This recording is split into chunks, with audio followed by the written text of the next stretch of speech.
আসসালামু আলাইকুম ভিউয়ার্স, কাছে এবং দূরে, দেশ এবং দেশের বাইরে যে যেখান থেকে আমার ভিডিওটি দেখছেন, আই হোপ আল্লাহর রহমতে আপনারা সবাই ভালো আছেন। আমরাও আলহামদুলিল্লাহ ভালো আছি।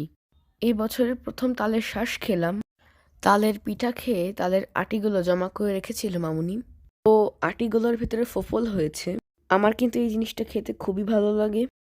এই ভিডিওটি কিন্তু কিছুদিন আগে করা। সময়ের স্বল্পতার কারণে ভিডিওটি আপলোড দিতে পারিনি। ফার্স্টে আমি আটিগুলো কাটতে গিয়েছিলাম।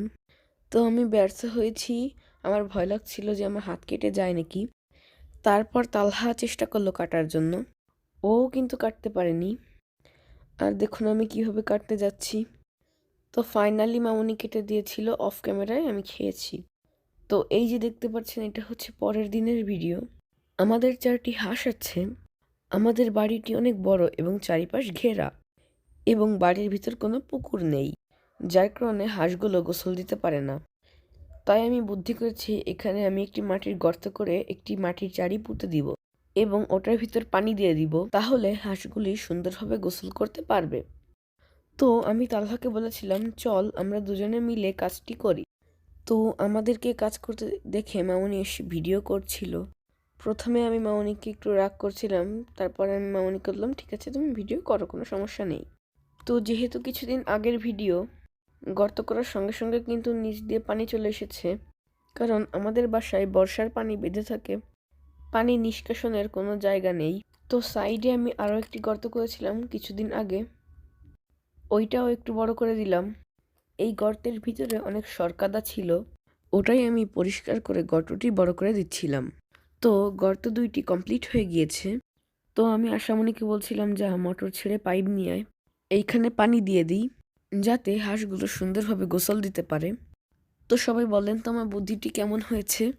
তো আমি এখন পাইপ নিয়ে অন্য যে গর্তটি করেছি ওটি ভরে দিব। এই গর্তটি একটু বড়, যার কারণে এখানে কোনো চারি দেওয়া যাবে না। আর চারি দিতে পারবো না বলে এখানে পানি দিলেও বেশি সময় থাকবে না। তো আমাদের কাজ কমপ্লিট, এখন আমরা হাত মুখ ধুয়ে ঘরে চলে যাব। তো এখানে তালা হাত মুখ ধুচ্ছে, আমিও এখন এখানে হাত মুখ ধুবো। তো ওরা হচ্ছে আমাদের বাসায় ভাড়া থাকে। আমরা ভাই বোন সবসময় একসাথে চলাফেরা করি। আমি তো তেমন কারোর সঙ্গে খেলার সময় পাই না। ছুটির দিনে একটু সময় পাই, তখন ওদের সঙ্গে একটু ঘোরাফেরা করি, খেলাধুলা করি। আর মামুনি বলে, বড়দের সঙ্গে না মিশে বয়সে ছোটদের সঙ্গে মেশা ভালো। তো আমার ছোট্ট দেশি মুরগির খামারটি এখন আপনাদের সঙ্গে শেয়ার করব। আমরা মূলত মুরগিগুলোকে ছেড়ে পালি। আমাদের দেশি মুরগিগুলোকে আমরা ধান খাওয়াই। তো আগে মুরগিগুলোকে বাক্সে রাখতাম। তো আমাদের গরু বিক্রি করে দেওয়ার পর এখন মুরগিগুলোকে আমাদের গোয়ালে রাখি, কারণ ঘরটি অনেক বড়, যার কারণে মুরগিদের থাকতে সুবিধা হয়। তো আমাদের মুরগিগুলা আপনাদের সঙ্গে একটু শেয়ার করি, আমাদের মুরগিগুলো কেমন খোলামেলা পরিবেশে থাকে। মুরগিগুলোকে দেখে সবাই মাশাল্লাহ বলে দিবেন। আলহামদুলিল্লাহ, 4টি দেশি মুরগি থেকে আমাদের এত মুরগি হয়েছে। তো ভিডিওটি দেখার জন্য আপনাদেরকে অসংখ্য ধন্যবাদ। দেখা হবে নেক্সট ভিডিওতে। সবাই ভালো থাকবেন, সুস্থ থাকবেন। আল্লাহ হাফেজ, আসসালামু আলাইকুম।